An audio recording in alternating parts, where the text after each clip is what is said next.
Les mesures de confinement sont progressivement levées au Royaume-Uni, mais le quotidien ne ressemble guère à la vie d'avant. Les affaires reprennent au ralenti à Londres et près de 8 millions de personnes sont au chômage partiel.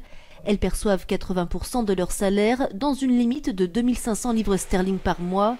Un dispositif financé par le gouvernement britannique mais qui présente des failles avec des dizaines de milliers de salariés laissés pour compte comme Chetan qui a récemment changé de travail et n'a pas assez d'ancienneté dans l'entreprise selon les critères instaurés.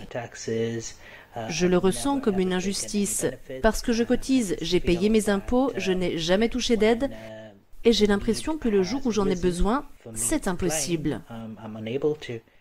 Même constat pour Carl Miller et sa femme, gardiens de camping et saisonniers. Pour l'instant, on n'a pas de revenus, on n'a pas droit aux minima sociaux, donc on n'a rien.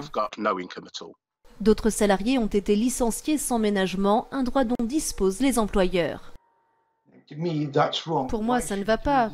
Pourquoi devrait-il décider de qui aura droit au chômage partiel ou non? J'ai payé des impôts pendant 43 ans. Une initiative appelée New Starter Justice a permis d'adresser une lettre ouverte au ministre des Finances Rishi Sunak, signée par au moins 63 députés de tous bords et par des milliers de citoyens directement touchés pour demander à ce que les règles du chômage partiel soient élargies et prennent en compte d'autres personnes passées elles aussi entre les mailles du filet. Une demande toujours en attente car le chancelier de l'échiquier pourrait-il se montrer enclin à opérer un véritable changement.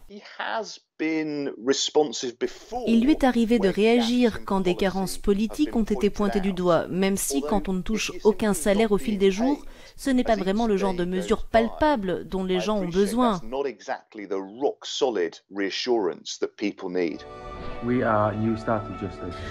À ce jour, ce sont 64 députés et plus de 9400 citoyens qui ont signé cette pétition. We are New Starter Justice.